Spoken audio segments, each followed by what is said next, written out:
প্রতিষ্ঠাতা প্রিন্সিপাল তাবিযুক্ত সংস্কারবাদী সাধু চিত্ত প্রতিবাদী কণ্ঠের এক জাগ্রত বীর নন্দিত মুফাসসির কোরআন হযরত আল্লাম হযরত মাওলানা হাফেজ কারি শহীদ আহমদ আশরাফী সাহেব হাফিজাহুল্লাহ হযরতকে মূল্যবান বয়ান পেশ করার জন্য অনুরোধ করছি। السلام عليكم ورحمة الله وبركاته.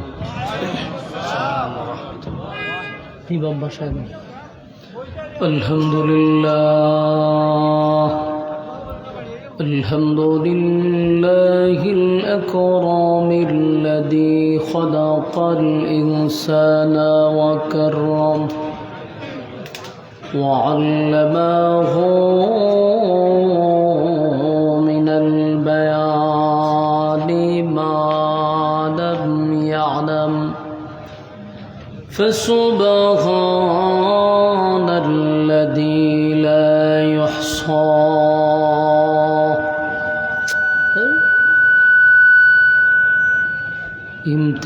امتدانه باللسان ولا بالقلم ونشهد أن لا إله إلا الله وحده لا شريك له وأشهد أن سيدنا وسندنا وحبيبنا ومولانا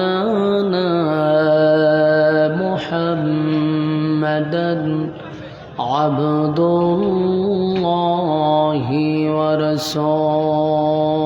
ورسوله أرسله بالحق بشيرا ونذيرا وداعيا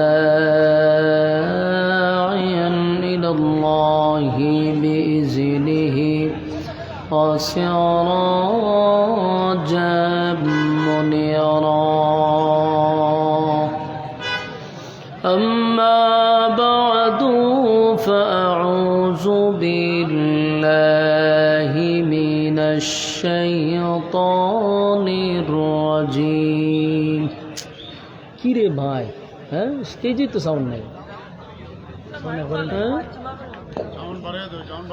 بسم الله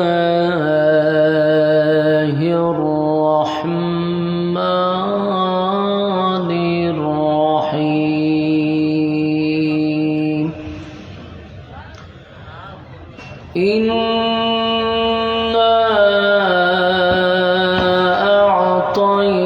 أعطيناك الكوثر فصل لربك وانحر إن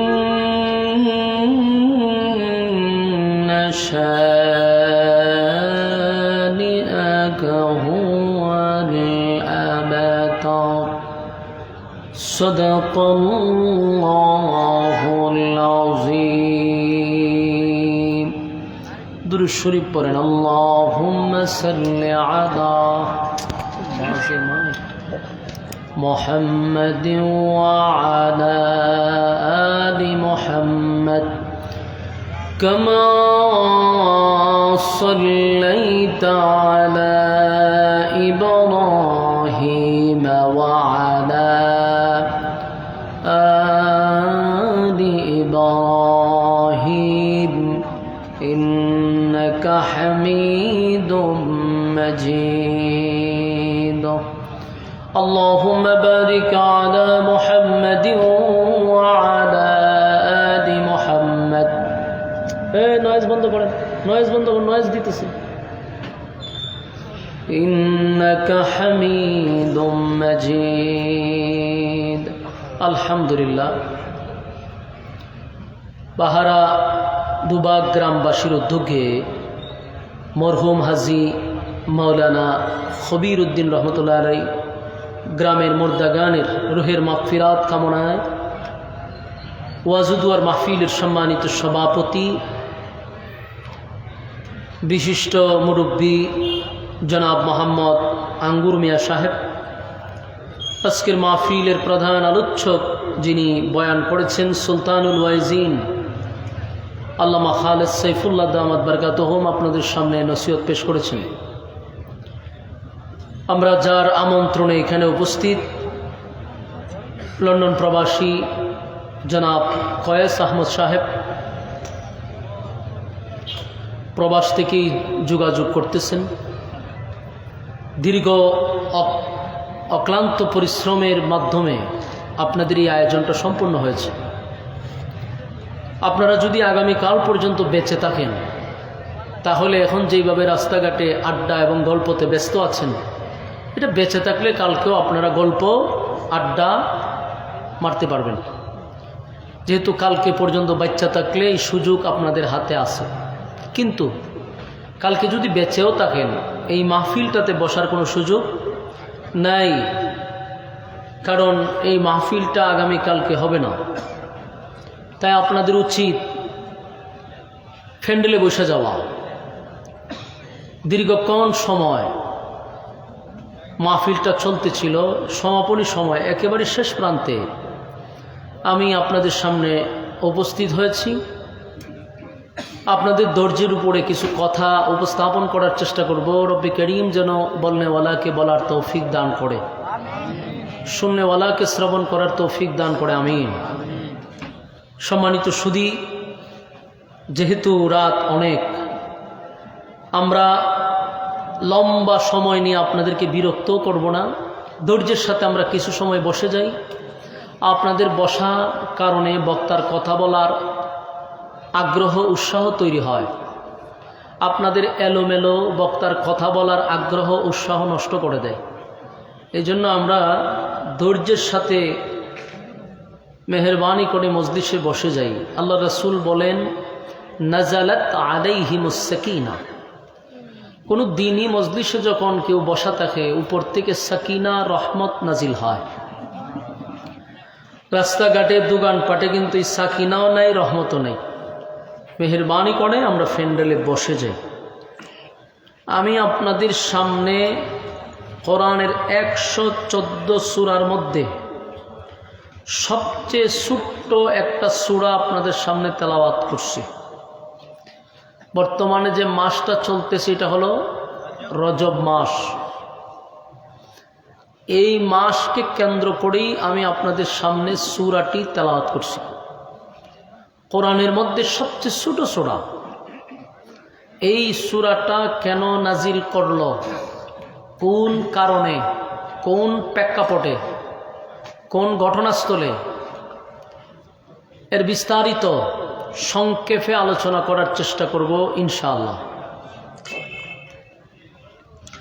রাসূল আরবি সাল্লাল্লাহু আলাইহি সাল্লামের সামনে যখন সূরাটি নাজিল হয়, নাজিল হওয়ার পিছনে মূল কারণ ছিল রাসূলকে খুশি করা, রাসূলকে সান্ত্বনা দেওয়া, রাসূলের পক্ষে প্রতিবাদ করা। কয়টা হইল? 3টা। বলুন কয়টা? এই 3টা পয়েন্টের উপরে আলোচনা। খুশি, সান্ত্বনা, প্রতিবাদ। বলুন, খুশি, সান্ত্বনা, প্রতিবাদ। এই 3টা পয়েন্ট এই সূরা নাজিলের পিছনে যদি মনোযোগ দিয়ে শুনেন, একটা বিষয়ভিত্তিক, সাবজেক্ট ভিত্তিক আলোচনা বাড়িতে নিয়ে যেতে পারবেন ইনশাআল্লাহ। আমরা সূরা কাউসারের বাহিরে কোথাও যাব না, এটার ভিতরেই থাকবো। তবে আপনার 3টা পয়েন্ট স্মরণ রাখতে হবে: খুশি, সান্ত্বনা, প্রতিবাদ।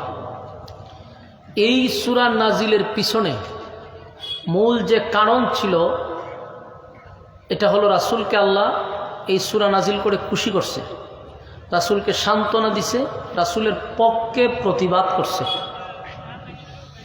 তাহলে এটা কোন সময় নাজিল হলো?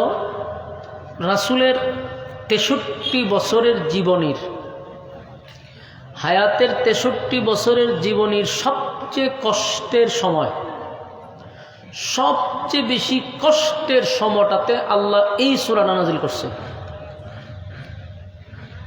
মক্কা মদিনার এই পুরা জীবনীটাকে কেন্দ্র করে সবচেয়ে যেই সময়টাতে রাসূল কষ্টে কাটাইছে, সবচেয়ে আঘাত পাইছে, ঠিক এই সময়টাতে আল্লাহ এই সূরাটা নাজিল করছে। রাসূল আরবি সাল্লাল্লাহু আলাইহি ওয়াসাল্লাম যখন কালেমার দাওয়াত মানুষের সামনে পৌঁছায়া দিতে লাগলেন, ঠিক ওই মুহূর্তে 3টা দল রাসূলকে বাধা দিছে। বলুন দল কয়টা? একটা হলো দ্বিত্ববাদী, আরেকটা হলো তিত্ববাদী, আরেকটা হলো বহুবাদী। 2 খুদায় বিশ্বাসী, 3 খুদায় বিশ্বাসী, বহু খুদায় বিশ্বাসী। 2 খুদায় বিশ্বাসী ইহুদি, 3 খুদায় বিশ্বাসী খ্রিস্টান, বহুবাদী বহু খুদায় বিশ্বাসী মূর্তি পূজারী। এই 3 দল রাসূলকে বাধা দিল। বিভিন্নভাবে রাসূলকে বাধা দেওয়ার পরেও যখন কালেমার দাওয়াত আটকাইতে পারল না, তখন তারা লোভনীয় কিছু অফার দিছে যে আপনি দাওয়াত দেওয়া বন্ধ করলে আপনাকে আমরা সুন্দরী নারী দিব, গাড়ি দিব, বাড়ি দিব, সর্দারি দিব। কোনোটাই রাসূল গ্রহণ করলেন না। পরবর্তীতে তারা বিভিন্নভাবে বাধা দেওয়ার চেষ্টা করলো, আন্দোলন করলো, তাতেও কাজ হলো না। এক পর্যায়ে মক্কার মানুষ খুব ক্ষিপ্ত হয়ে গেল। রাসূলকে শেল্টার দেওয়ার মতো লোক তেমন ছিল না। রাসূলের আপন চাচা আবু তালেব ছিল, আর রাসূলের স্ত্রী আম্মাজান খাদিজা ছিল। এই 2 জন লোক রাসূলের পিছনে শেল্টার দিত।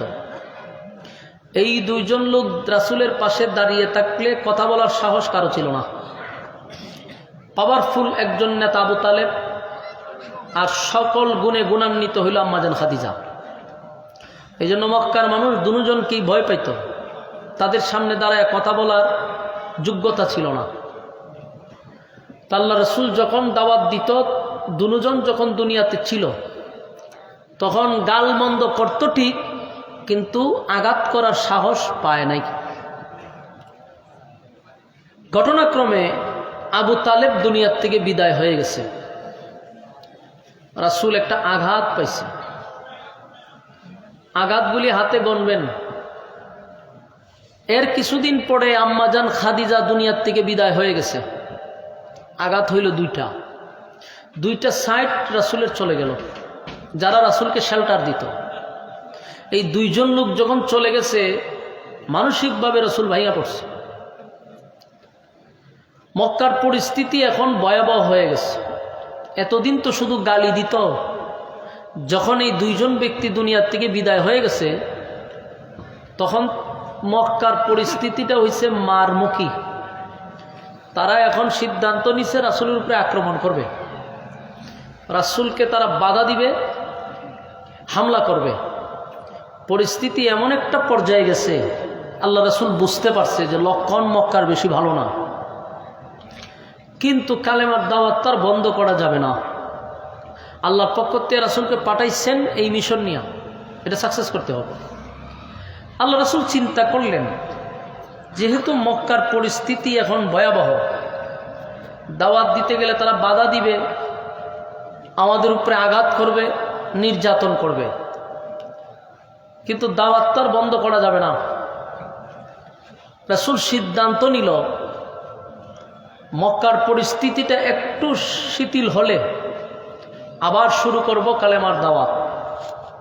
এর ভিতরে আমরা মক্কার থেকে বহুদূর তায়েফে রাসূল গেলেন দাওয়াত দিতে, যে আপাতত ওই দিকে দাওয়াত চলুক, মক্কার পরিস্থিতি স্বাভাবিক হলে আবার কালেমার দাওয়াত মক্কাতে চলবে।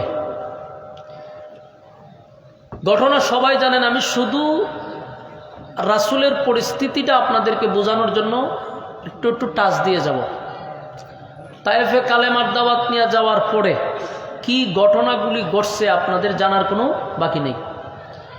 সেখানে তায়েফের মানুষ রাসূলের উপরে আঘাত করছে, রক্তাক্ত করছে, ভয়াবহ রাসূলের উপরে আক্রমণ। কত জুড়ে পাথর মারলে পড়ে চামড়া ফেটে রক্ত বাহির হয়।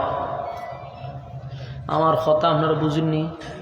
হ্যাঁ, আপনারা আর বাপটা এমন হয়েছে যে আপনারা বিপদ ফিরে বইরেছেন।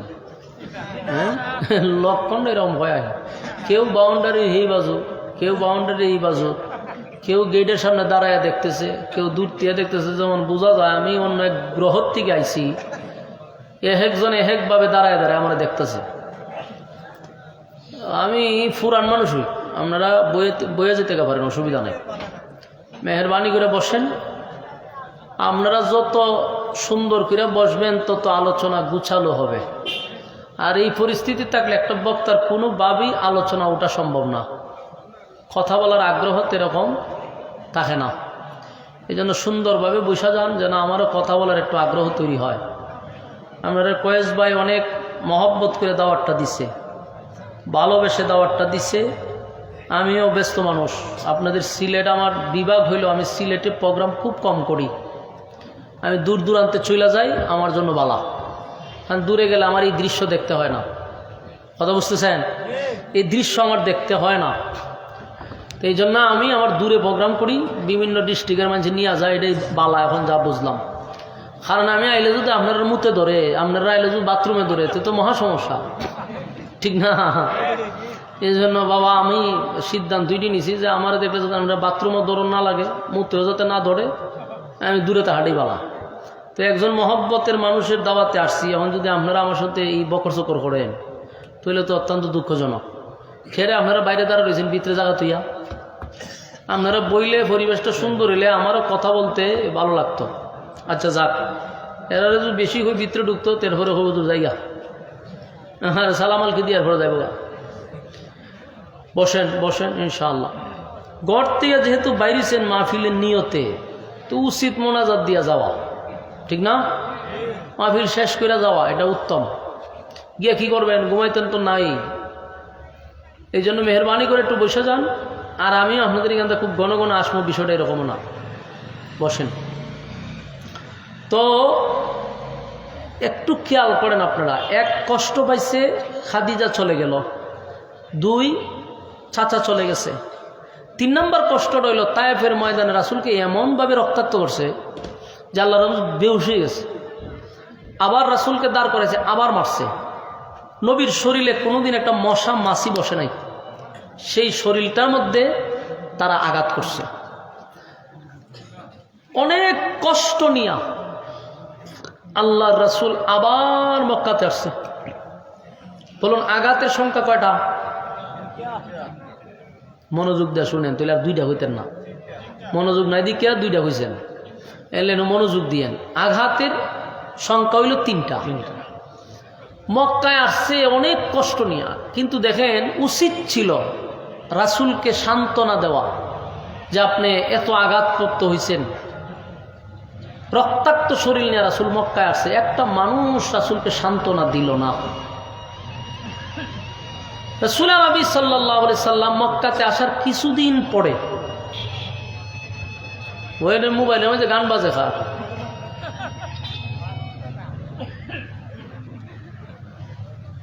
রাসূল নবী মক্কার মানুষ তাদের উপরে এত নির্যাতন চালাইছে, যারে যেখানে পায় সেখানে মারে, যেখানে পায় সেখানে মারে। নির্যাতনের স্টিম রুলার চাপায়া দিছে। নেতা যদি শুনে তার কর্মীরা, আমি কই ওয়াজ করি আমি নিজে হইতে পারি না, আমার কি কোনো গুরুস্থানের সামনে বসাইছে? তাহলে আমি যদি গুরুস্থানের সামনে বইতাম, 2-1 মুর্দা তুইটা কথা হইতো আমার সাথে, শিওর। আপনারা তো আরো মারাত্মক সমস্যা। কথা বুঝলে হানা কইেন। রাসূল নবী সাল্লাল্লাহু আলাইহি সাল্লামের সাহাবীদেরকে যে নির্যাতন করতেছে, উনি তো একজন নেতা। তো নেতার কর্মীরা যদি মারে, নেতার কষ্ট লাগার কথা নেই? এটা জোরে কেড়ে কয় না, কারণ আমরা বাংলাদেশে এরকম দরদি নেতা হই নাই। মোবাইলটা উড়ায় ফেলান তো, বেয়াদব। ফালতু গান লাগাইতেছে, আবার এখানে দেখতেছে, ফোন আইতেছে, সাইলেন্ট করবে। রাসূল আরবি সাল্লাল্লাহু আলাইহি সাল্লাম ছিলেন একজন নেতা। কর্মীরা যখন মার খাইতেছে, আল্লাহ রাসূল এটা অনেক কষ্ট পাইছে। এমন একটা পরিস্থিতি যে রাসূল প্রতিবাদ করবে এই সিচুয়েশন তৈরি হয় নাই, আর আল্লাহর পক্ষ থেকে কোনো অর্ডারও নাই যে আপনি প্রতিবাদ করেন। তাই নেতা হিসাবে নীরবে অনেক কষ্ট পাইছে। বারাক্রান্ত মন নিয়ে রাসূল মক্কায় আসলো। আয়েশা শুনে যে সাহাবীরা মার খাইতেছে, এটা নবীর আরেকটা আঘাত কটা পাইল, সেটা। আল্লাহ রাসূল কিছুদিন যেতে না যেতেই উনার 4টা ছেলে সন্তান ছিল। একে একে একে 4টা সন্তানকে আল্লাহ দুনিয়াতে নিয়ে গেছে। বুঝতেছেন কথা? হ্যাঁ, ভালো করে বুঝছেন। মনোযোগ তো নাই। গিচ্ছা কাহিনী শুনবারলে আপনারা পাগল হন। কিছু জিগির আজকাল লাগাই দিতাম, কুত খাত কুথানি মুতানি দিলে দেখেন ভাল লাগতো। একটা বিষয়ের উপরে আলোচনা, মনোযোগ নাই। আর কাম হইল হুজুর জিগির করেন, নাচানাচি করেন, লাফালাফি করেন। মনোযোগ দিয়ে শুনলেন। দেখেন আঘাতের সংখ্যা কটা গেল, 4টা। আর এখন নবীর কান্নায় সাহাবায়ে কেরাম ব্যতীত। কানতে কানতে রাসূল একটা সময় তন্দ্রায় চলে গেছে। তন্দ্রা বুঝেননি? অঙ্গানো, একবারে ঘুম না, অঙ্গানো। এই কানতে কানতে রাসূল তন্দ্রায় চলে গেছে। তো তন্দ্রায় গিয়ে হঠাৎ করে রাসূল মাথা উপরে দিয়া, আপনার ব্যথায় আমরা ব্যতীত, আপনার খান্দন দিকে আমরা কানতেছি, আপনার চোখের পানি দিকে আমরা পানি ছাড়তেছি, কিন্তু আপনি দিয়ে আবার মাঝখান দিয়ে দেখলাম আপনি মুচকি হাসি মারলেন। হুজুর, এটা বিষয়টা আমরা একটু বুঝতে চাই। আল্লাহর রাসূল তখন বললেন যে এই মুহূর্তে আমার কাছে একটা সূরা নাজিল হইছে। কষ্টের মধ্যে হাসি দিল। সাহাবায়ে কেরাম বলেন, হুজুর, এই সূরা নাজিল হওয়ার পর আপনি মুচকি হাসি দিলেন? কত সূরাই তো নাজিল হয়, কত আয়াতই তো নাজিল হয়। আল্লাহর রাসূল বলেন, এই সূরার ভিতরে আল্লাহ আমারে খুশি করছে। আল্লাহ আমার যে সূরা তো নাজিল করে দিলাম, সূরা কাউসার। ইন্না আ'তাইনাকাল কাউসার ফাসাল্লি লিরাব্বিকা ওয়ানজির। ভালো লাগে, তাই নবী বলতে লাগলো, মালিক, এই পৃথিবীতে আসার পরে আমার বাবার চেহারা কোনোদিন আমি দেখলাম না। বাবার আদর পাইছি। আমার সুখের কথা, দুঃখের কথা আমার কলিজার টুকরা স্ত্রীর কাছে বলতাম। আমার সুখের সাথী, দুঃখের সাথী আমার খাদিজা, আমি তাদের জন্য দোয়া করছি, আল্লাহ তাদেরকে হেদায়েত দেন। এই জন্য আমি কান্দি না। আল্লাহ আমার কলিজার টুকরা সাহাবীরা কালেমা পড়ার পর সন্তানের লাশ, এটা বড় ভারী। বাবা সন্তানের লাশ বহন করতে পারে না। সন্তান বাবার লাশ কাঁধে নিয়ে গুরুস্থানে যায়, মাটিতে রাখে, কবর দেয়, মাটি দেয়, কিন্তু বাবা এটা পারে না। বাবার জন্য এটা বড় ভারী হয়। আল্লাহর নবীর 1 2 সন্তান নয় রে, 5 4 সন্তান চলে যাওয়ার পরে নবী নিজেই তো নিজের হাত দিয়া গোসল পড়াইল, নবী নিজেই কাপড় পড়াইল, জানাজা পড়াইয়া। অভিযোগ নাই, আপনার দেওয়া নিয়ামত আপনি দিছেন, আপনি নিছেন, আপনি নিছেন, আপনি অভিযোগ নাই। আল্লাহ, আমার কোনো অভিযোগ নাই গো। আমার সন্তান নিয়ে গেছেন, দুঃখ নাই, আমার কষ্ট লাগছে। আমার তো মা নাই, বাবা নাই, চাচা বাবার মতো, চাচি হইল মার মতো। আমার চাচি কেমনে গো মানুষের দ্বারে দ্বারে গিয়া কয় আমি আবেতার। আমার চাচি হইয়া কেমনে কয় আমি আবেতার। আবেতার বইলা গালি দিছে। আমি নবী আর সহ্য করতে পারি নাই।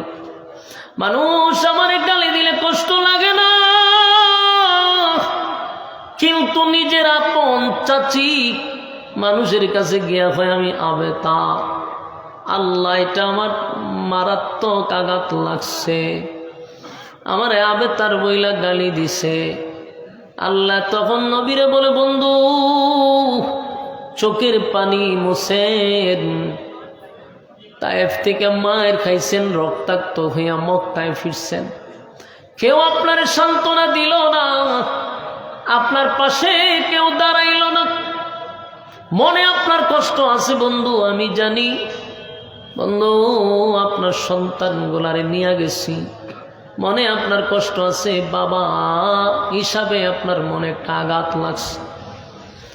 বন্ধু শুনেন, আপনারে কেউ সান্ত্বনা দিতে হবে না, আমি আল্লাহ আপনার সান্ত্বনা দিলাম, আমি আল্লাহ আপনারে খুশি করলাম, আমি আল্লাহ আপনার পক্ষে প্রতিবাদ করলাম।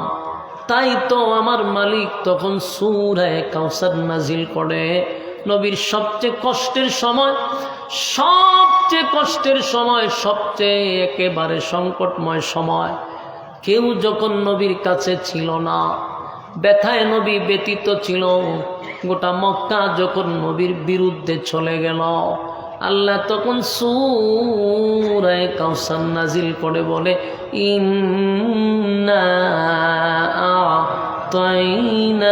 আ'তাইনাকাল কাউসার। বন্ধু আপনার 4টা সন্তান দিছি, আমি আল্লাহ আবার 4টা সন্তান নিয়ে গেছি গো। এই যে বাবা হিসাবে পাইছেন, কিন্তু আমি নবী আপনার, আমি আল্লাহ আপনারে কষ্ট দেওয়ার জন্য সন্তানগুলি নেই নাই, কষ্ট দেওয়ার জন্য সন্তান নেই নাই, আপনি নবীর প্রমোশন বাড়ানোর জন্য, আপনার সম্মান বাড়ায়া দেওয়ার জন্য আমি আল্লাহ আপনার সন্তানগুলাকে বালেক হওয়ার আগেই দুনিয়ার থেকে নিয়ে গেছি। কারণ বন্ধু, যদি আপনার সন্তানগুলি বেঁচে থাকে আর যদি বালেক হয়ে যায়, তাহলে অন্যান্য নবীদের ক্ষেত্রে তাদের সন্তানরা নবী ছিল, আপনার ছেলেগুলারে যদি নবী না বানাই, তাহলে অন্যান্য নবীদের তুলনায় বাবা হিসাবে আপনার সম্মান কমে যায়। কারণ অন্যান্য নবীদের ছেলেরা নবী, তো ছেলে যদি নবী হয়, বাবা হিসাবে তার সম্মান বাড়ে না, কমে যায়। চিন্তা করছেন নি আমি কথা কই আর কোনো খবর নাই। আমার যুবক ভাইরা, আল্লাহ রাব্বুল আলামিন বলেন, বলুন তো দেখি, নবীর ছেলে যদি নবী হয়, তাহলে কি নবীর সম্মান থাকে? কারণ নবীর আল্লাহ বানাইছে প্রধান অতিথি, খাতামান নবিয়্যিন। আমার পরে, আমার নবীর পরে কোনো নবী নাই, আমার নবীরে পাঠাইয়া নবুয়ত খাতামান নবিয়্যিন আপনি থাকেন না, তাই আপনার সম্মান কমে যায়। আমি আল্লাহ বালেক হওয়ার আগেই দুনিয়ার থেকে বিদায় করে দিছি। আবার যদি দুনিয়ায় থাকতো আর নবী না দিতাম, নবী না বানাইতাম, আপনার ক্ষেত্রে এটাও হবে না। তাহলে অন্যান্য নবীদের ছেলের তুলনায় আপনার ছেলেদের যোগ্যতা কম, এদিক দিয়ে আপনি ছোট হয়ে যান।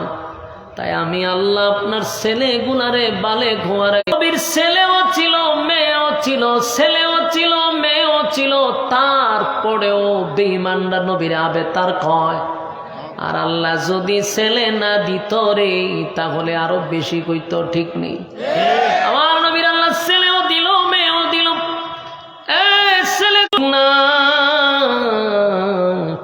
অভিযোগ নাই। কিন্তু আমার চাচি কেমনে গো আমারে কয় আমি আবে তার। আল্লাহ কয়, বন্ধু আপনার ছেলে নিলাম মাত্র 4 জন, জোরে কোন কয়জন? এখন একটু চিন্তা করে দেখেন, নবীর ছেলে নিল 4 জন, আল্লাহর রুহানি সন্তান দিল হাজার হাজার কোটি। ছেলেরা যদি বেঁচে থাকতো, আপনি নবীর বিরুদ্ধে যদি কেউ কথা বলতো গো, তাহলে ছেলেরা বাবার পক্ষ হইয়া প্রতিবাদ করতো, এটাই তো কথা, কথা হয় না? বাবারে মক্কার মানুষ কয় আপনার ছেলে নাই, আপনার নাম নেওয়ার মতো কেউ থাকবে না, আপনার নাম নেওয়ার মতো কেউ থাকবে না।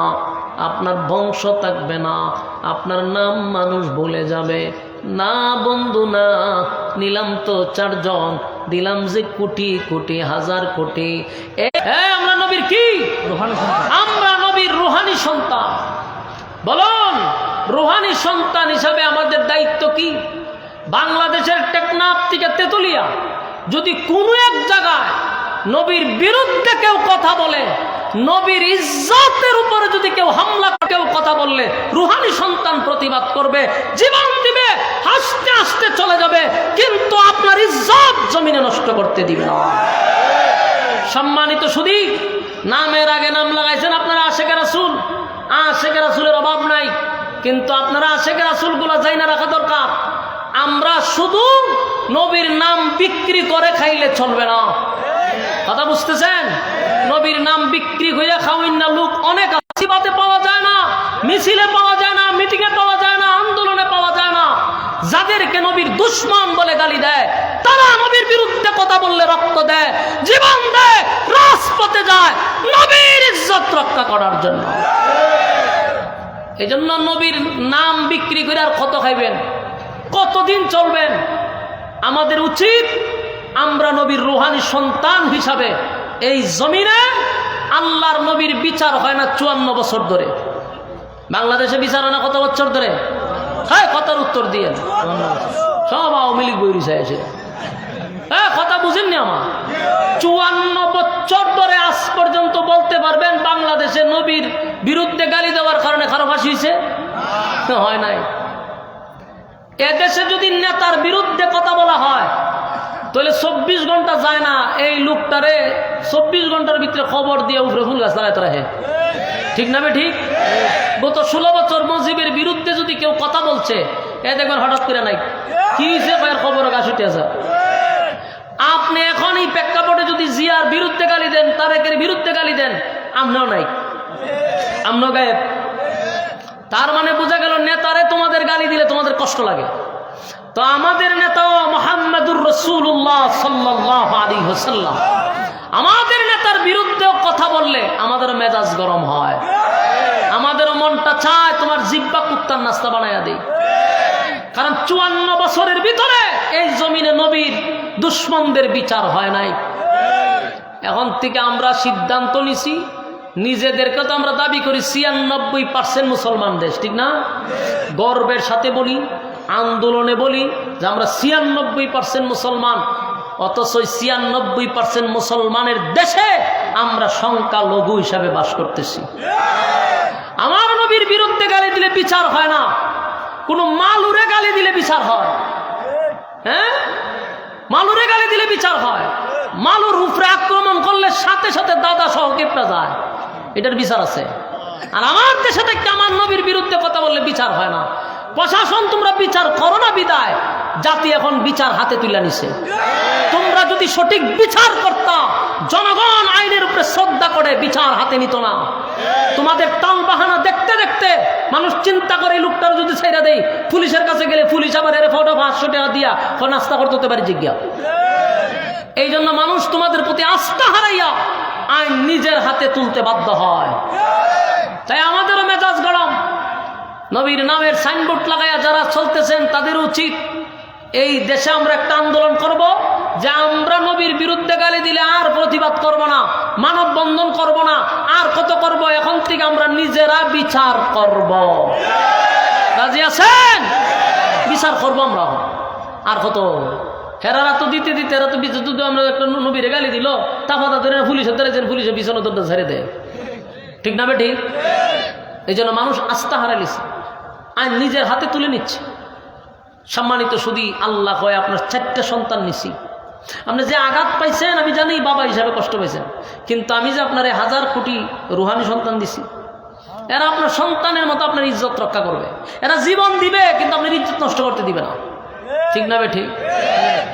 আমার যুবক ভাইরা, আল্লাহ রাব্বুল আলামিন বলেন, বন্ধু আপনি কান্দেন না, আপনার মনে যে কষ্ট, ওগো বন্ধু আমি জানি 4টা সন্তান নিছি, বাবা হিসাবে আপনার মনে অনেক কষ্ট। না, আমি আপনারে কষ্ট দেওয়ার জন্য 4টা সন্তান নেই নাই, আমি আপনারে কোটি কোটি রুহানি সন্তান দিয়া আমি জানায়া দিলাম, এই দুনিয়া থাকবে যতদিন আপনি নবীর নাম থাকবে ততদিন। সুবহানাল্লাহ। নবীর নাম মুছে যাবে না। এই জন্য আল্লাহ বলে, বন্ধু আপনারে আমি কষ্ট দিছি, আর নবীরে খুশি করার জন্য আমার আল্লাহ তখন সূরা কাউসার নাজিল করে বলেন, ইন্না আতাইনাকাল কাউসার, আপনাকে আমি কাউসার দান করলাম, নিশ্চয়ই আপনাকে কাউসার দিলাম। বন্ধু, মক্কার মানুষ আপনারে কেউ সান্ত্বনা দেয় নাই। তাইফে রক্তাক্ত হইছেন, স্ত্রী হারাইলেন, চাচা হারাইলেন, কর্মীরাও আপনার সামনে মার খায়, সন্তানগুলি আমি নিয়ে গেছি, ব্যথায় চতুর্দিকে আপনি জর্জরিত। তাই আমি বন্ধু আপনার প্রমোশন বাড়ায়া দিব, আপনার প্রমোশন আমি বাড়ায়া দিব। দুনিয়ার নেতারা যদি দুনিয়ার কোনো দল করতে গিয়া মার খায় রে, যেমন বিএমপি আওয়ামী লীগের কাছে 16 বছর মার খাইছে, ঠিক না? বিএমপির মানুষ যখন মার খাইছে, অনেক নেতারা জেল খাটছে, মার খাইছে, কেউ রাত পাও ভাঙ্গা আবার ঢুকাইয়া দিছে। এরকম অনেক নেতা এখন বিএমপি ক্ষমতা তাইলে তার প্রমোশন বাড়বে না কমবে? বাড়বে, কারণ দলের লাগে মার খাইছে, দলের জন্য জীবন দিছে, দলের জন্য মার খাইছে। দল ক্ষমতায় গেলে তার প্রমোশন বাড়বে। কেন? আমার দল করতে গিয়া মার খাইছে। আল্লাহ বলে, বন্ধু আপনি আমার দল করতে গিয়া মার খাইলেন, তাইফের ময়দানে আমার দল করতে গিয়া মার খাইছেন, মক্কাতে এত নির্যাতন সহ্য করছেন, আমি আল্লাহর দল করতে গিয়া আপনি মার খাইলেন, রক্তাক্ত হইলেন। বন্ধু, দুনিয়ার নেতারা যদি দুনিয়ার দল করতে গিয়া প্রমোশন বাড়ে, আমি আল্লাহ ওয়াদা দিলাম আপনি নবীর প্রমোশন আমি বাড়ায়া দিব। আল্লাহ তখন ডাক দিয়ে বলে, বন্ধু দুনিয়ার নেতাদের প্রমোশন বাড়ে গো। রাষ্ট্রীয় খরচে দেখবেন অনেক নেতাদেরকে বিভিন্ন দেশে ভ্রমণ করানোর জন্য পাঠায়। কেন পাঠায়? দলের জন্য ত্যাগ করছে, দলের জন্য রক্ত দিছে। রাষ্ট্রীয় খরচে ইউরোপে, সিঙ্গাপুরে, থাইল্যান্ডে, বিভিন্ন দেশে তারে পাঠায় এনজয় করার জন্য। কি করার জন্য? আরো জোরে, এনজয় করালে নেতায়ও খুব মনোযোগ দিয়ে এনজয় করে। সাগরের পাড়ে গিয়া ঠ্যাংলারায় আর বুথল টানে, জনমের এনজয় করে রে, পাশে হুরপুরি নাচায় আর এনজয় করে। আল্লাহ হয় দুনিয়ার নেতাদের যদি দুনিয়ায় এত প্রমোশন বাড়তে পারে দুনিয়ার দল করার কারণে, আপনি বন্ধু আমার দল করতে গিয়া মাইর খাইলেন, আমার দল করতে গিয়া সব হারাইলেন, আমি আল্লাহ আপনার প্রমোশন বাড়ায়া দিব। দুনিয়ার নেতারা দুনিয়ায় ভ্রমণ করে, আপনি নবীর আমি দুনিয়ায় ভ্রমণ করাবো না, 7 আসমানে ভ্রমণ করাবো। আল্লাহ কয় বন্ধু বাইতুল মুকাদ্দাস, বাইতুল্লাহ থেকে বাইতুল মুকাদ্দাস পর্যন্ত বন্ধুরে বন্ধু যখন নিয়ে গেল, আল্লাহ সেখানে নিয়ে আমি দুনিয়ার সমস্ত নবী রাসূলগণকে এক জায়গায় আল্লাহ দাঁড় করাইছে। সেখানে সব নবী রাসূলদেরকে আল্লাহ মুসল্লি বানাইছে। আমার নবীরে ইমাম বানাইয়া নবীর একটা প্রমোশন বাড়ায়া দিল, নবীর নামের উপাধি বেড়ে গেল ইমামুল মুরসালিন। সুবহানাল্লাহ।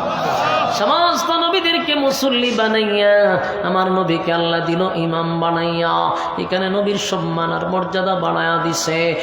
এরপরে নবীরে প্রথম আসমান, দ্বিতীয় আসমান, তৃতীয় আসমান, প্রত্যেকটা আসমানে যায়, প্রত্যেকটা ফেরেশতাদের সঙ্গে সাক্ষাৎ করে, নবীদের সঙ্গে কথা হয়।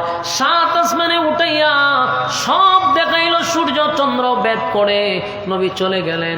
সেখানে আল্লাহর নবী সবার সঙ্গে কথা বললেন, সিদরাতুল মুনতাহা পর্যন্ত নিয়ে গেলেন, জান্নাত দেখাইলেন, জাহান্নাম দেখাইলেন, সব ভ্রমণ করাইল। আরশে আজিম পর্যন্ত নবীরে নিয়ে গেল। সেখানে আল্লাহর সঙ্গে সাক্ষাৎ হলো, কথা হলো, বন্ধুর সঙ্গে বন্ধুর কথা হয়ে গেল। আল্লাহ হয় বন্ধু দুনিয়ার নেতারা ভ্রমণ করে দুনিয়ায়, আমার বন্ধুরে দুনিয়ায় ভ্রমণ করতে দিব না। আমি 7 আসমান ভ্রমণ করাইলাম, বন্ধু আপনার জান্নাত দেখাইলাম, বন্ধু আপনার জাহান্নাম দেখাইলাম। আমার নবী জান্নাত জাহান্নাম চোখে জাহান্নামও দেখলো, দেখে তার উম্মতকে জানায়া দিল, উম্মতেরা রে, জাহান্নাম দেখছি নিজের চোখে, জান্নাত দেখছি নিজের চোখে, সব আমি নবী নিজের চোখে দেখে আসলাম। আল্লাহ বন্ধুরে সব দেখায়া দিল, জান্নাত জাহান্নাম ভ্রমণ করাইয়া এরপরে আল্লাহ যেখানে নিয়ে গেলেন, যেখানে গেলেন সেই জায়গায় গিয়া নবী বললেন, মালিক এই জায়গাটা অনেক সুন্দর, এত চমৎকার একটা হাউস, আমার কাছে খুব পছন্দ লাগছে। আল্লাহ কয়, বন্ধু এই জায়গাটা আপনাকে সশরীরে চোখে আমি দেখায়া দিলাম, এই জায়গাটাই আপনাকে দুনিয়ায় থাকতে আমি গিফট করছি। ইন্না আ'তাইনাকাল কাউসার, দুনিয়ায় থাকতে আপনাকে আমি হাউজে কাউসার গিফট করছি, তাই আমি আপনারে সশরীরে সচক্ষে দেখানোর জন্য আমি আমার একদিন দুই দিন নয়, প্রায় 950 বছর কাঁদছে, আমি তারে কাউসার দেই নাই। বন্ধু আমার জন্য সব নবীরা পাগল ছিল, সব নবীরা কানল, কাউরে আমি কাউসার দেই নাই। আমি নবী, আপনি নবীকে কাউসার দিলাম, এই কাউসারের যে কত দাম, কত দাম, কত দাম, মানুষ হাসরের মাঠে গেলে বুঝতে পারবে হাউজে কাউসারের পানির কত দাম। আর যুবক ভাইরা, কলিজা পাটা পিপাসা করতে পারে রে 50,000 বছরের ভিতরে আর কোনো দিন পানির পিপাসা লাগবে না। আর যুবক ভাইরা, হাসরের মাঠ ভয়ানক, পানির পিপাসায় মানুষের জিহ্বাটা কুকুরের মতো বাহির হয়ে যাবে জন্য, কিন্তু যখন কাছে আসবে আল্লাহর নবী দেখেন তাদেরকে আর দেখা যায় না, নবীও তাদেরকে দেখে না, তারাও আমার নবীরে দেখে না। আল্লাহর নবী একটা চিৎকার দিয়া বলবে, মালিক হাউজে কাউসার আমি আপনার কাছ থেকে জোর কইরা নেই নাই, আপনি আমার কাউসার দান করছেন উম্মতরে পানি পিপাসা নিবারণ করার জন্য। উম্মতরা পানি পান করতে আসে গো, আমি তাদেরকে দূর থেকে দেখি, কাছে আসলে তারাও আমারে দেখে না, আমিও তাদেরকে দেখি না। এমনটা কেন হয়ে গেল মালিক? পানি তো জোর কইরা আনি নাই, আপনিই তো দিছেন, আমার উম্মত কেন পানি পান করতে পারে না? আল্লাহ তখন, আমি আল্লাহ যা জানি গো, আপনি নবী তা জানেন না, আমি মাঝখানে একটা পর্দা ফালায়া দিছি। পর্দা ফালানোর কারণে অনেক উম্মত আপনারে দেখে না, আপনি নবীও তাদেরকে দেখেন না। কারণ পর্দা ফালাইলাম কেন? আমি আল্লাহর সিদ্ধান্ত হলো এই নাফরমানদেরকে আমি আপনার বরকতি হাতের পানি পান করাবো না। কারণ দুনিয়াতে আপনার রেখে যাওয়া ইসলাম তারা পালন করে নাই, আপনার দান দান বাঙ্গা ইসলামটা পালন করে নাই। আমানত রেখে আসছিলেন ইসলাম, এরা ইসলামটারে বিতর্কিত করছে, ইসলামটারে তারা বিতর্কিত করছে। আমি আল্লাহ এই সমস্ত মানুষের বরকতি, আপনার বরকতি হাতের পানি তাদেরকে পান করাবো না। আমার যুবক ভাইরা, ইসলাম কিন্তু পরিপূর্ণ কমপ্লিট ইসলাম, কেউ বাড়ায় কেউ কমায়, ঠিক না বেঠি? দুনো দল নবীর হাতের পানি পান করতে পারবে না, কথা হয় না? দেখতেছেন কেউ বাড়ায়, কথা হয় না, কেউ আবার কেউ কমায়। একদল ইসলামটারে বাড়াইতেছে, একদল ইসলাম কমাইতেছে। জাতির এখন ঐক্যের সময়, বলুন জাতির এখন কি? জাতির এখন ঐক্যের সময়, জাতির এখন ঐক্যের সময়। এখন ভেদাভেদ নাই, কার টুপি লম্বা, কার টুপি নেশা, কে খারুইয়া, কে বইয়া, কে বুকে হাত, কে নাবিতে হাত। এগুলা এখন গুতাগুতির সময়, কথা হয় না? যার যার আকিদা, কিন্তু ইসলামটা তো সবার। ছোটখাটো আকিদার জন্য মূল জায়গার থেকে যদি সরে যাই, বিপদ আমাদের সামনে আছে। এখন জাতির ঐক্যের মধ্যে যদি কেউ ফাটল দড়ায়, এই জাতি তাদেরকে ভুলবে না। তোমাদের নাম আমরা লিখে রাখব, যদি এই জাতির ক্লান্তি লগ্নে যদি তোমরা জাতির ঐক্যের মধ্যে ফাটল দড়াও, তোমরা আব্দুল্লাহ ইবনে সুলুলের মতো তোমরা ভূমিকা রাখবা। আব্দুল্লাহ ইবনে সুলুল মুনাফিকের সর্দার, দেখা যায় তো বড় আল্লামা, কিন্তু ভিতরে ভিতরে হুদ্দা শয়তানি। কথা হয় না? ভিতরে ভিতরে যেন শয়তানি। এই জাতির ক্লান্তি লগ্নে একটা দল দেখতে আব্দুল্লাহ ইবনে সুলুলের মতো। জাতির ঐক্যের সময় যখন মানুষ এক হইতেছে তখন মাঝখান দিয়া ফাটল ধরাইতেছে। বাংলাদেশের জাতীয় মসজিদের নাম হলো বাইতুল মুকাররম। এই বাংলাদেশ সৃষ্টি হওয়ার পরে জাতীয় মসজিদে এত বড় আলেমের আগে ছিল না। কিয়ামত পর্যন্ত থাকবে কিনা আমার সন্দেহ। কেন সন্দেহ জানেন? কারণ যায় দিন ভালো যায়, আয় দিন বড় ভয়ঙ্কর আয়। ঠিক না বেঠিক? আর নবীর কথা অনুযায়ী এলেম উঠে যাবে, ভালো লোক থাকবে না। বাইতুল মুকাররম বাংলাদেশের একটা জাতীয় মসজিদে এই পর্যন্ত এত বড় আলেম আর ঢুকে নাই, এত যোগ্য লোক আর ঢুকে নাই, এত নিরহংকার মানুষ আর ঢুকে নাই, এত তাকওয়াবান লোক আর ঢুকে নাই। এমন লোকের হাতে মসজিদ যিনি মিম্বরে দাঁড়াইয়া হক কথা বলে। অতীতের একমাত্র উবাইদুল হক বাদে যত খতিব সাহেব ছিল কেউ বাইতুল মুকাররমে হক কথা বলতে পারে নাই। আমাদের এই আব্দুল মালেক হাফিজাহুল্লাহ ডাইরেক্টলি যে কোনো বিষয় ডাইরেক্ট কথা বলে। চাকরি আছে না নাই দেখার সুযোগ নাই। ঠিক না বেঠি? এই লোক জানাজা পড়াইল বাংলাদেশের কিংবদন্তি একজন আপসহীন নেত্রী, 3 বারের প্রধানমন্ত্রী বেগম খালেদা জিয়া দুনিয়ার থেকে বিদায় হয়েছে। জানাজার দায়িত্ব পাইছে বাইতুল মুকাররমের খতিব। আমি তো মনে করি খালেদা জিয়া সাহেবের ভালো কোনো কাজের উসিলায় আল্লাহ এত বড় একজন আলেম দিয়া জানাজা পাইছে। আমি আশরাফি মল্লে বাইতুল মুকাররমের খতিব আইসা জানাজা পড়াবে না রে, আমি জানি না, আমার এই ভাগ্য নাই। কিন্তু খালেদা জিয়ার ভাগ্যটা কত ভালো, এত বড় একজন আলেম ওনার জানাজা পড়াইল, লক্ষ লক্ষ মানুষ ওনার জানাজায় গেল। আমাদের এত বড় একজন আলেম জানাজা পড়াইছে, সারা দেশের মানুষ ওনার জন্য কাঁদছে। কিন্তু মাঝখান দিয়া আব্দুল্লাহ ইবনে উবাই ইবনে সুলুল ঢুকে গেছে। হ্যাঁ, হয় দেখছেন নি জানাজা তো পড়ছে ঠিক, কিন্তু জানাজা হইছে না। মেজাজটা কেমন গরম হয়। হয় জানাজা হয়েছে না, কিতা হয়েছে? হয় সূরা ফাতিহা পড়ছে না। জানাজাত বলে সূরা ফাতিহা পড়ন লাগে। আপনার বাপের জন্ম শুনছিলে? আমার বাপেও শুনছে না। জানাজাত বলে সূরা ফাতিহা পড়ছে না। বুখারী শরীফের উদ্ধৃতি দেয়, বুখারীতে আছে বুখারী। এখন কিতা কইতাম পঞ্চা মাঝে মাঝে মনে হয় খাঁচা কঞ্চি দিয়া যদি আধা ঘন্টা গড়ি দইরা বাইরে নিয়ে যেত আর ফাত করতে পারে ছুটে, খালি নাচতো তৈলে গিয়া মনে হয় কিছুটা ভালো লইলে। যুগে যুগে আব্দুল্লাহ ইবনে উবাই ইবনে সুলুল আছে না নাই? এত লম্বা দাড়ি, 22 হাত লম্বা দাড়ি। হ্যাঁ, এই দাড়ি লইয়াছে আব্দুল্লাহ ইবনে উবাই ইবনে সুলুলের ঘটনাতে আমি পড়ছি। রাসূলের ফিসে দাঁড়ায় নামাজ পড়তো, একটা বড় ফাগরি আছে, বড় পাঞ্জাবি আছে, আর এত ভক্তি এত শ্রদ্ধা দেখাইতো। সাহাবায়ে কেরাম সাহস হইতো তার সাথে কথা কইতো। আল্লাহ রাসূল কোথাও গেলে হইতো, এই তোমরা কথা বলবা না, আল্লাহ রাসূল এখন কথা বলবে। তেরে তো বাপ মূর্তি এত বাবু বুঝাইতো, কিন্তু হের ভিতরে হুদ্দা শয়তানি আছে। অথচ মুনাফিকের লিস্টির প্রথম নাম্বারটা হের।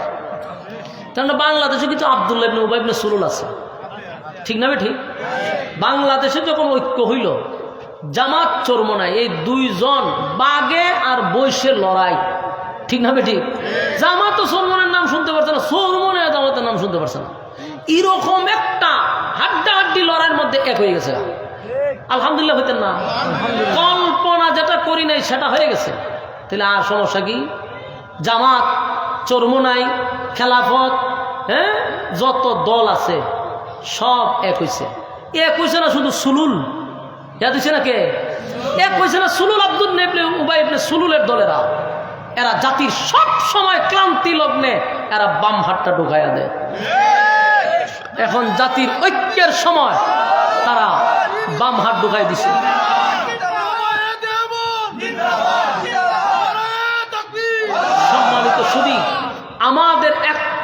কথা স্পষ্ট, আমরা এখন কে টুপি লম্বা, কে সুকা, কে বাডি দেখার দরকার নাই, ঠিক না বেটি? টুপি 22 লম্বা লাগাইলো নামাজ হইব, টুপি একটা সুকা লাগাই লইব, টুপি নেশা হইলেও চলবো, টুপি সুক্কা হইলেও চলবো, টুপি হইলে হয়েছে কি তখন, ঠিক না বেটি? না একবারে যে টুপি ছাড়া নামাজ পড়ে এগুলো নামাজ হইতো না, এটাও নামাজ হইব। একজনে বুকে হাত বাঁধছে, ভাই সাহেব এর বুকে হাত বাঁধতে দেন। একজনে নাভিতে বাঁধছে, এর বাঁধতে দেন। হাত বাঁধালো ঠেলাঠেলি করেন না। একজনের যে হাত নাই তখন কিতা করতো, নামাজ হইতো না। আমি সৌদি গেছি তো, যাওয়ার পরে দেখি কিছু মানুষ নামাজ পড়ে এরা হাতই বাঁধে না। ও এটা কিতা হাতি এমনি খারাপ হয়েছে, নামাজ পড়তেছে। কিন্তু সৌদিতে ঠেলাঠেলি নাই, গুতাগুতি নাই, খরা বলে তুই আমার দলের না, হরে হাত বাঁধস না কেটে, ইটা নিয়ে কোনো সমস্যা নাই।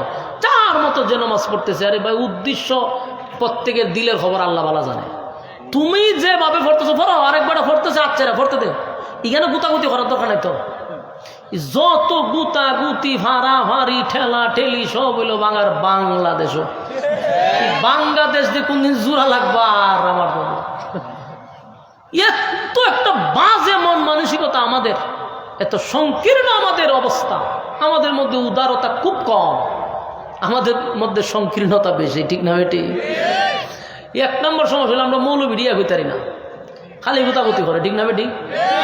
ফান খায় আর ফাঁকনা ফাঁকনা আলাপ, এমন ফাঁকনা বোঝা যা দেশের প্রেসিডেন্ট হয়ে গেছে। মসজিদের কোনাত বয়ে বয়ে এমন ফাঁকনা ফাঁকনা আলাপ করে ফান খাইয়া খাইয়া।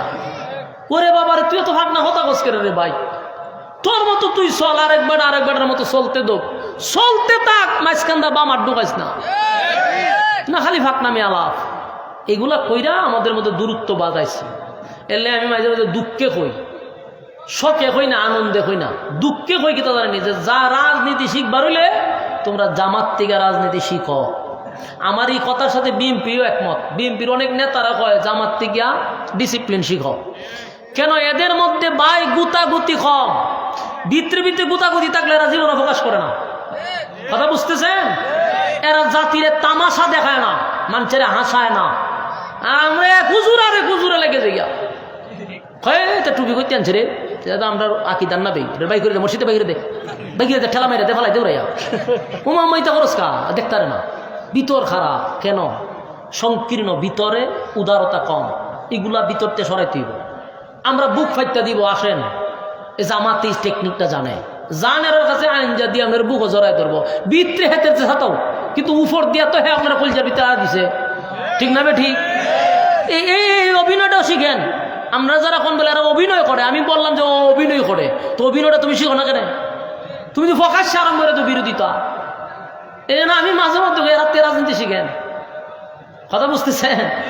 এই জন্য আমাদের মধ্যে উদারতা বাড়াইতে হবে, হিংসা বিদ্বেষ দূর করেন।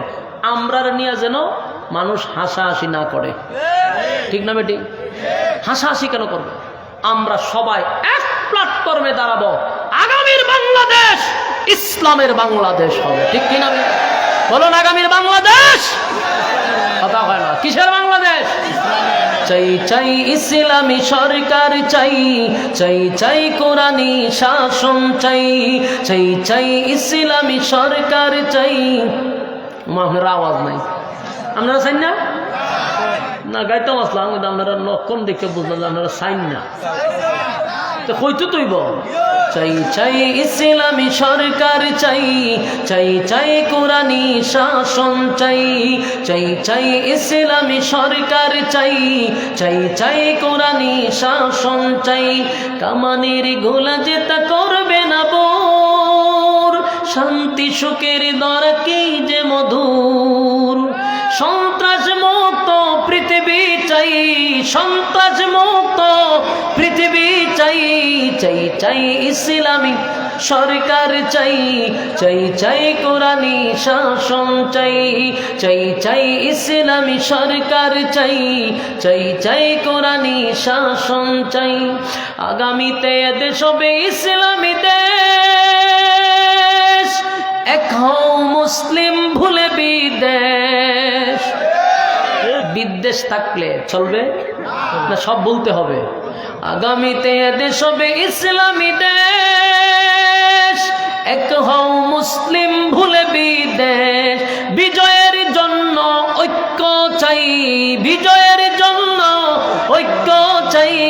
চাই চাই ইসলামী সরকার চাই, চাই চাই কোরআনী শাসন চাই, চাই চাই ইসলামী সরকার চাই, চাই চাই কোরআনী শাসন চাই, ঠিক কিনা? তাই পাখি গাছে গেয়ে যাবে গান, সুখে সুখে শোনা যাবে মধুর গান, যে তাই পাখি গেয়ে যাবে সুখের গান, যে তাই পাখি গাছে গেয়ে যাবে গান, মুখে মুখে শোনা যাবে সুখের স্লোগান। গরিব ধনী সবে হবে বাই বাই, গরিব ধনী সবে হবে বাই বাই, চাই চাই ইসলামী সরকার চাই, চাই চাই কোরআনী শাসন চাই, চাই চাই ইসলামী সরকার চাই, চাই চাই কোরআনী শাসন চাই, ঠিক নি?